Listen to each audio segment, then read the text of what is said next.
Welcome to another episode of Fresh Brewed Politics. I'm your host, Andrew Cooperrider. I am joining you today. I'm actually slightly by myself. Producer Nick's not in the room with me, but that's okay. We'll get through this together. He's off doing big boy things real quick, but don't worry, guys. He'll be with us next episode. We're starting this one out as normal at 2:30, as we're going to try to do. Keep it around 2:30, Monday, Wednesdays, and Fridays. I know for a lot of you guys, you're wondering if I'd make it back. I've been dealing with the kidney stones. We talked about that a little bit, dealing with the kidney stones. But I am here today. I actually just got out of the hospital this morning. I was in the hospital for like 2 days. So I just got out this morning, but I thank you guys so much for joining us today. Now, if you could, though, please hit the share button. Help me out. Go ahead down there in the corner. Hit the share button. Let people know we're live out there. Obviously, as you guys know, Facebook throttles us. If you're following on YouTube or anywhere else, please feel free to go ahead and share out that stream link there. If you're watching this on a replay on YouTube or on the Facebooks, what have you, feel free to go ahead and check this out in the podcast form. That is available on Spotify and Apple and things like that. But please hit that share button. As I said, Facebook likes to throttle us. It's Friday. It's hard to get disbursement too on Fridays. I don't like you too much, but we're going to go into this. Regardless, I'm wearing my Coffee First Revolution Second shirt, something all of you guys can get at brewedco.com, BREWEDCO.com. And of course, you can go on there to support us. The number one way you can support us too, as well, outside of sharing, is to just drink brewed coffee every morning. If you just drink 1 cup of brewed coffee every morning, I heard that it helps fund the push for liberty, not just in Kentucky, but all across this nation, as we dedicate ourselves to spreading ideas, but also to winning important, things like court cases, getting important advocacy done and things like that on certain bills. But we're going to go into it today. A couple topics to cover. I did want to talk about COVID a little bit there, and COVID in the hospitals. Is as I had just came out of the hospital, it was my first time dealing with COVID in the hospital, and I was talking to a lot of nurses, and a lot of people recognize the last name occasionally, and it was always a moment of like, oh gosh, does this person like hate me? Because you'd think everybody in the medical field would hate me, right? Because we've taken a stand against COVID tyranny. But it actually turns out a lot of fans there in the hospital, and they also think it's silly and stupid. So I want to talk about that because it's interesting to kind of see it and see how it plays out. We're going to talk a little bit about the inflation rate, the CPI rate, consumer cost rates up to 5% year over year. Of course, they're trying to say, well, you're coming out of this push down. What do you expect? So I do have some prices compared to what we were seeing in 2019. Everybody's gushing over Biden's trip over to Europe, saying USA's back. They're back on, they're back helping out, and they're back a part of the community and society, which, as it turns out, just means spending lots and lots and lots of taxpayers' dollars because, well, that's what they do. But, what do we expect, right? I mean, that's the way we make friends now, I guess, is to go ahead and just spend lots of money.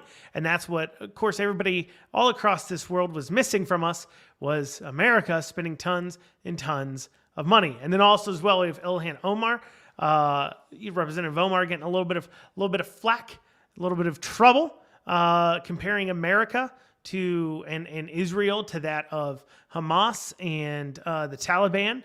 And so, she's getting in some trouble there, a little bit of attacking going on within even her own caucus, which is, of course, worth discussing too as well. But as a reminder, guys, please hit that share button, share us out. I'm going to dig into this here. I want to talk about just kind of a little bit about what I kind of discovered by being in the hospital. It's kind of weird. So if you guys are watching our last podcast, I talked about, hey, if I seem off, I'm on narcotics. I have kidney stones. Right now I'm not on narcotics. I do have a stent in me though. I'm trying to get this stone passed. I'm trying to I try to regulate myself if I'm on painkillers or anything like that, of course. Try to regulate myself off of them. But I try to only use them if I absolutely have to. But kidney stones aren't painful.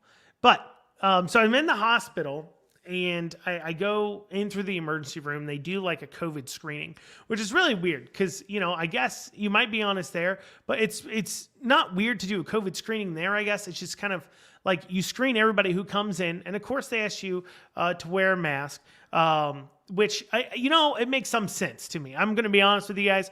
I know a lot of you guys are like mask wearing and stuff, but if I'm walking into like urgent care or I'm walking into the hospital, they don't know what's wrong with you yet.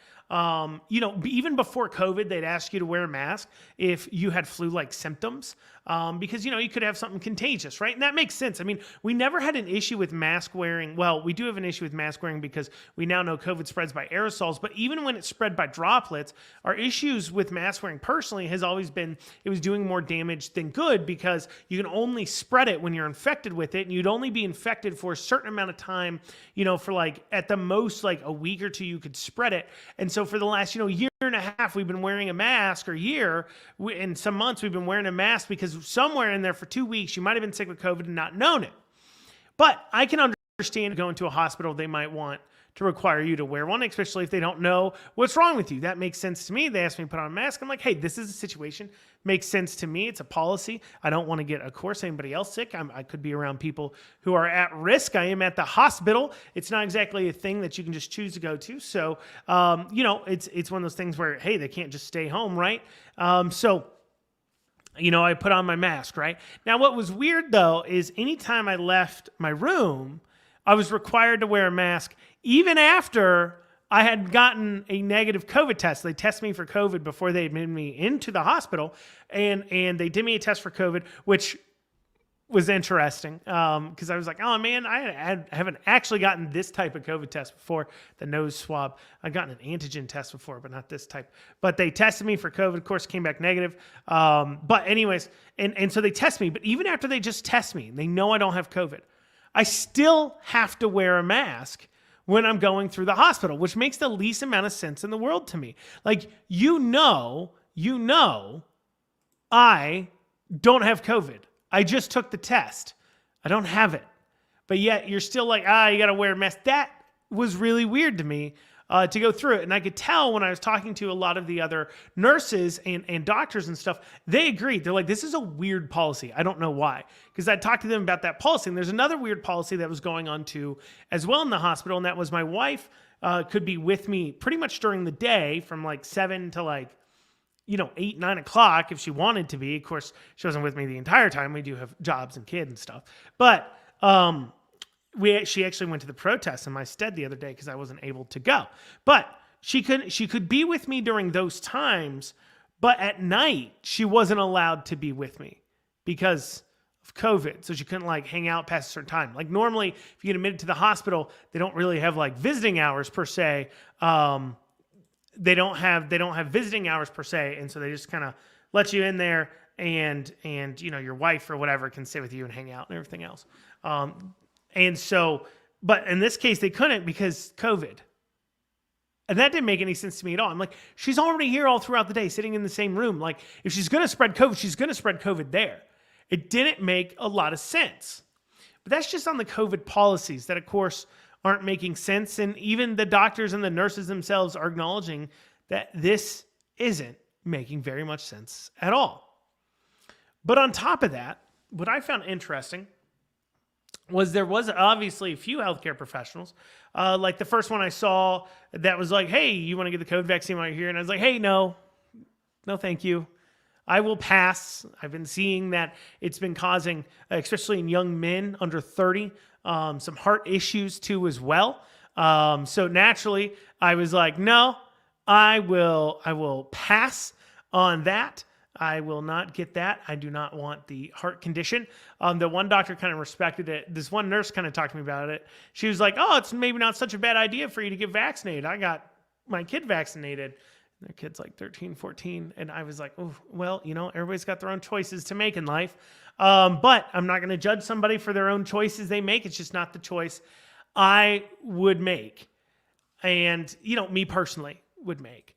And so But what was weird is there are 3 or 4 nurses. One of the nurses, the nurse that was taking me up to my room, for an example, was so worried about having to be required by the hospital to take the vaccine. I let her know. I said, hey, if they're going to require you to take this vaccine, let us know.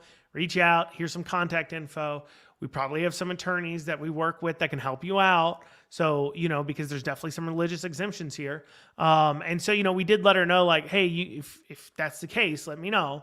But on the same hand, it was weird that you have the same unit, it's the same floor, same unit, same nurses with the same amount of training. All of them were, had the same amount of medical training, quote unquote. Different conclusions though coming out on the vaccine. I thought that was worthwhile to mention of how they're coming out to different conclusions about it. And so, it just goes to show, everybody make their own decisions, but it is not as cut and dry. And don't feel weird if they're trying to make you feel weird because you were like, hey, I don't want to get vaccinated. I personally don't feel super safe about it. Listen, there's people that work in the medical field that don't feel safe about it because, they don't feel it's been properly tested out the right ways. And, it definitely, I think there's some veracity to saying that, right? I think that's definitely the case.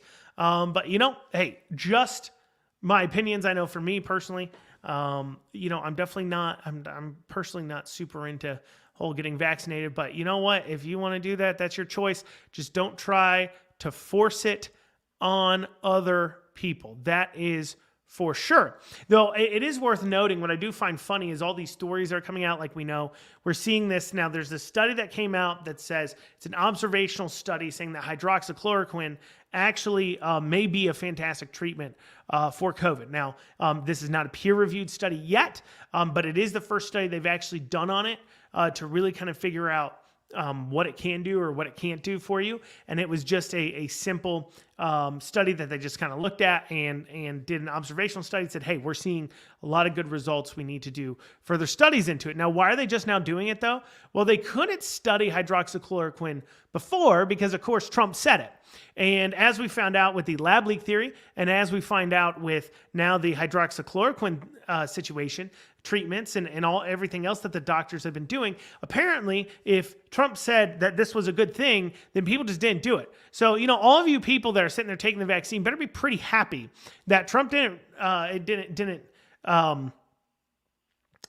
isn't the president right now or sitting president or however everybody wants to look at it. I'll let everybody look at it how they want to. Everybody's got their weird describing words, which I wish we wouldn't get so caught up in that as individuals about, well, you used the wrong term. You've got to use this term when you're talking about it because of the election and blah, blah, blah. Hey guys, I hear you guys on that. We all have different opinions about that. But like, if we stop getting bogged down like the left does, down in the dirt of saying, oh, well, you didn't say this key term. I know the other day I'd said something about, no, Trump has never said, as far as I know, I've been looking for it. He's never been quoted saying that in August, he's taking back over the presidency. This is something that I guess Michael Flynn and somebody else had said that then somehow caught on. And then the media is now running stories saying, well, he's talking to his advisors about it, which I'm sure is as far as him being like, hey, is this true? No. Oh, okay, cool. And moving on. But of course, that goes around and now people talk about it and they act like Trump said it. Trump never said it. But if you come out and you say, guys, listen, Trump's never said that. I don't think that's accurate. I get where you're getting from on these election fraud issues and things like that. But I think sometimes we get too caught up like the left does now in this terminology. And what we need to be focusing on is saying, okay, let's just have a conversation though about what's going on right now. Just my personal opinion. So anyways, all those people who are vaccinated on the left better be happy that believes in the vaccine a lot, better be happy that Trump's not the president right now, because if Trump was the president right now and he was telling you to get vaccinated, based upon the behavior of the media, they'd be running all kinds of op-eds about how you shouldn't get vaccinated.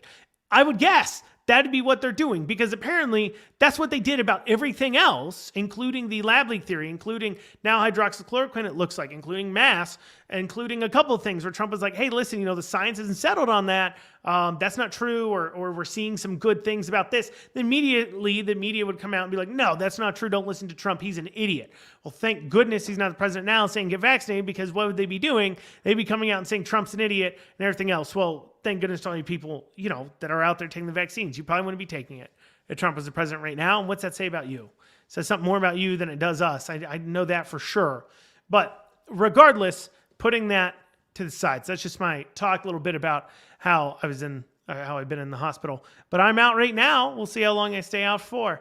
But anyways, moving on. So, the jobs report came out. It wasn't good. Underperformed. Surprise, surprise. But also, sorry guys, we have the consumer price index is up 5% year over year. And of course, we got bacon up 10%, milk's up 8%, used cars up 9%. We're seeing some crazy things going up some pretty large percentages. And what we're seeing out of the White House is a lot of people saying, well, that's to be expected. We're coming out of COVID, and the demand went down during COVID for things, which food never went down in demand. Actually, if I remember, we had a meat shortage. But anyways, they're saying, well, demand went down during COVID, so therefore, this is expected and everything else. It's all par for the course. It's all under control. 5% inflation, all under control. But what's funny is when the other things that are naturally to be expected when coming out of this kind of situation where the economy shut down, like massive job growth and, things like that, because of course it was artificially repressed, like in the state of Kentucky, where nearly over 1 million people filed for unemployment. But when you have that and you've got this natural reaction that you expect of our jobs then to bounce back, oh man, Biden loves standing on that victory. He loves standing there saying, look at me, look at this victory. Look at how great I'm doing. I'm bringing back this great economy because, I'm standing on my jobs, my jobs reports. Look at all these jobs I'm bringing back, jobs. But yet when you turn around and say, okay, sure, if you want to take credit for these jobs coming back, that's just a part of it, in our opinion, just a part of it, then you also have to take on this massive inflation rate we're seeing of 5%, bacon up 10, like I said, milk up 8, used cars up 9. You need to take accountability for those two as well. You can't have both. If you want to say one is just an effect of just what happens as we're going through and as we're coming out of a recovery, out of this kind of situation, which I can definitely understand where you're coming from there as you say that, then you also don't need to take the bads. And that is the rising cost of goods as well. But, it's not just coming out of the pandemic, though. So let's take some real pricing here. In 2019, the average cost of a gallon of milk was $3.45. Right now, the average cost of a gallon of milk is $3.60. So that's 15 cents of inflation. That's a 4.3% inflation rate over the last year and a half, okay? Bacon was $5.04 in average price in 2019. Uncooked bacon was average of $5.04 a pound. So this year so far, our average is $6.22. That's $1.18 increase. So over 2019, that is an increase of 23.4% on bacon. Of course, gas too as well. The average gas price for 2019, this is pre-pandemic, was $2.60. The current average price for 2021 is sitting right at $3. That is a 40-cent increase on the average there. I know we haven't completed out the year, so people will try to claim that. But listen, we've had our ups and downs already. But that's a 40-cent increase. And that, my friends, is a 15.38% increase in price on gas. So the price increases are real. They're not just COVID. That is occurring all across the board. I mean, that's occurring as you look at it and not just in the grocery stores, but that is occurring all across the board. And that's not just with COVID. Guys, this is 2019 price points, and we're seeing that kind of inflation. We're seeing that 5% hold through too.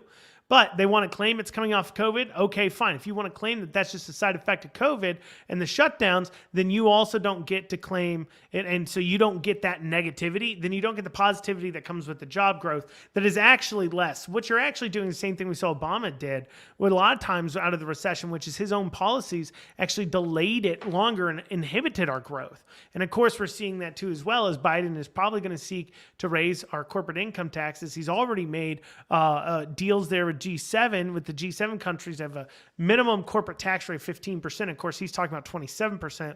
So it doesn't really, I don't quite understand how it helps him, but that's what he's going with. Biden is overseas giving away our money. He announced he was buying 500 million vaccines from Pfizer and Pfizer only. I don't quite understand why it's Pfizer only, but maybe they're the only ones who can handle the production. But he's decided he's purchasing $500 million with Pfizer money. And, they said it. They came out and said it. I was watching the mainstream media kind of talking about this. And they're like, oh, Joe Biden's back. Oh, America's back on the stage. Is our allies going to trust us again? Do they think Trump's just a one-off? Or are they going to trust us fully again like they used to before Trump? And they're just going on and gushing about, oh, will they accept us and everything else? Well, you know what? Apparently what they wanted us for was our pocketbook, which we all knew that. And that was what really Trump did that upsetted our quote-unquote allies, was he stopped saying, I'm not going to keep giving you American taxpayer dollars. I mean, look, one of the things that the left media especially came out and attacked Trump for during his time was when he had met with G7 and NATO, and he had said, hey, you need to start paying your fair share. America's paying a lot of this defensive budgets for you guys. You guys are able to not spend the money on the defensive budget like you're supposed to. You need to start spending money because American taxpayers aren't going to keep being the funders of your defense network. Like, that's not how this is going to work. You need to start pulling the cart a little bit too. It shouldn't be just on American taxpayers, American dollars. And so, our foreign allies didn't really like that a whole lot. And that was where a lot of this stuff was coming from that the mainstream media here is talking about. But, they're turning around, they're gushing about, like, oh my gosh. Oh yeah. Oh, America's back. Oh yeah. 500 million vaccines. Oh yeah. We're spending how much money, how much of our taxpayer dollars over there? Oh yeah. They're going to love us now. It's like, we got to buy our friends over there, which, I mean, that's the relationship we set up, but it's kind of ridiculous to sit there and be applauding the fact that we're just giving away our taxpayer dollars to developed European countries because, we want to be a part of their club again. It is ridiculous, and it's just really disheartening to say the least. All right. One final thing to talk about here. Ilhan Omar, Representative Omar. So she was, I believe, in a House hearing, and she had said some remarks. And she had asked I believe the Secretary of Defense if they were going to investigate the war crimes of Israel, Hamas, America, and Al-Qaeda. So she basically, what she had said is she equated, she was talking to the Secretary of Defense, talking about war crimes, and then grouped in America, Al-Qaeda, Hamas, and Israel as if we're all the same people. Which is kind of ridiculous because, one, you're a representative for one of those countries. And two, it's also ridiculous because one of those cultures throws gay people off buildings, and it's Pride Month. And you're over here on Pride Month, Ilhan Omar, comparing a culture that throws homosexuals off buildings to America, and you're talking about war crimes. And, I'm not going to sit here and pretend for 5 seconds like America's necessarily perfect. I'm not going to say that. However, we are a democracy nation, and these are not. And to compare nations that treat their people significantly better than most of the nations there around the world do, It is just quite frankly ridiculous. And she's getting a lot of flack for this. A lot of people are attacking for this, including even out of her own caucus. But this is now her crying. She comes out, she's crying. She's like, oh, you guys are just Islamic phobic. So apparently if Ilhan Omar says anything and you disagree with it, you're an Islamophobe. That's what Ilhan Omar is saying there. And on top of that too, as well, she's crying over the death threat she's getting. She uploads some recordings of, I don't know, some death threat somebody left for her in her office or something, like, join the club. I get death threats all the time too. I get them mailed to me too. Like, it's weird. I get it. And it sucks. And nobody should be sending anybody death threats. But at the same time, like, calm down. Like, you said something bad and you're getting attacked for it because it's a crappy thing to say. It's a crappy thing to say that America is the same as Al-Qaeda or Hamas, when that is just not true. Like, our standards as a society is just simply not true. I mean, do you think, Ilhan Omar, that if Al-Qaeda or Hamas was running a country and you were a representative for an area, you could stand up there and say that they commit war crimes and compare them to their enemies? I don't think so. I don't think you could. I did want to talk, about one more thing. Let's talk about the Supreme Court hearing. So obviously, as you guys maybe didn't catch, there's about 56 people showed up to the protest. I was not there because I was in the hospital, but my wife did show up. She tried her best. So anybody who showed, I thank you for showing up.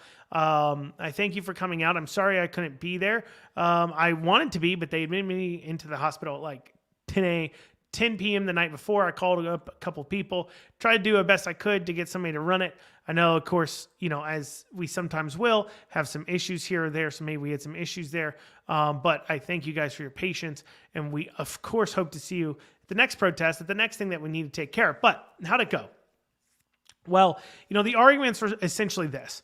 Bashir's arguing that, hey, if I didn't have the ability, Cubbage, which is his lawyer, if I didn't have the ability to do everything I wanted to do in courts, then, I would just be able to, people would have died, right? He's saying, oh, people would have died. They're holding me up. They're trying to veto my executive powers, which, they do have a veto right. I mean, they're the ones who are shaping the powers. I mean, technically speaking, the governor has no control of their powers. That is something where it is outlined in the Constitution somewhat of what his powers are, but a lot of that is then defined based upon the legislator that is passed and is deferred to the legislator. But anyways, and so one of the big arguments the AG made was that there was no case or controversy. It was that the governor couldn't be taking them to court right now because, well, it's not his job to. He's not a damaged party.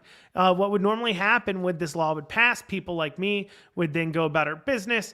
Bashir would try to enforce against us. Then we would take him to court, kind of like what you saw us do in Boone County.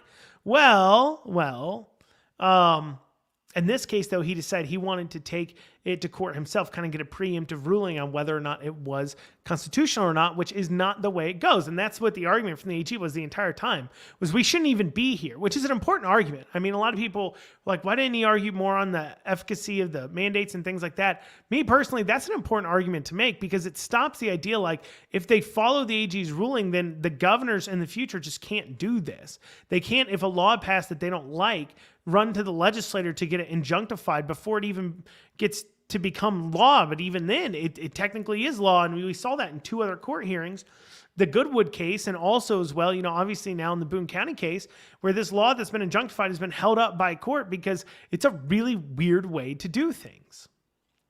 And so, they heard the oral arguments on that and the other, and they're going to probably drag their feet a little bit. They're going to take some time to actually make a decision on the ruling because, well, a lot of the mandates were lifted, quote unquote, anyways today, right? Well, technically, they were all lifted yesterday at 5 o'clock by Judge Bergman's ruling. And so it's really weird that people are like, well, most of the COVID mandates are over. He's lifting them. No. They're all over, according to Judge Bergman's ruling. And that's going to be really interesting when there's some contempt of court hearings, when people are acting like the remaining COVID orders are still in place, executive orders still exist, and they're still reasonable when Judge Bergman has ruled that they're unconstitutional. And which is kind of interesting because there's things like you can't have access to the Capitol or like Governor Manchin tours right now because of quote unquote COVID, I guess. I don't know if that legally holds up, and it'd be interesting to see if the governor denies the right of the people to tour their Capitol building or the people's house, the governor's mansion, like we used to be able to do, if that is a right and if that is a something he continues to hold back based upon executive order, then is there some legal recourse there? We're going to find that out maybe. Let's see. Let's see what happens. I mean, let's see how many more lawsuits Beshear can handle before he just finally stops being a tyrant right here in Kentucky. But anyways, well, thank you guys for joining me so much. Once again, share these out. You can listen to this podcast form on Apple, Spotify if you're trying to listen to old ones. And as always, if you want to support us, go ahead and put some brewed in your cup every morning. That's the number one way you can do it. Our coffee's pretty inexpensive or cheaper actually per pound shipped even than places like Black Rifle Coffee are. And you can buy it online there at brewedco.com, BREWEDCO.com. Thank you guys so much.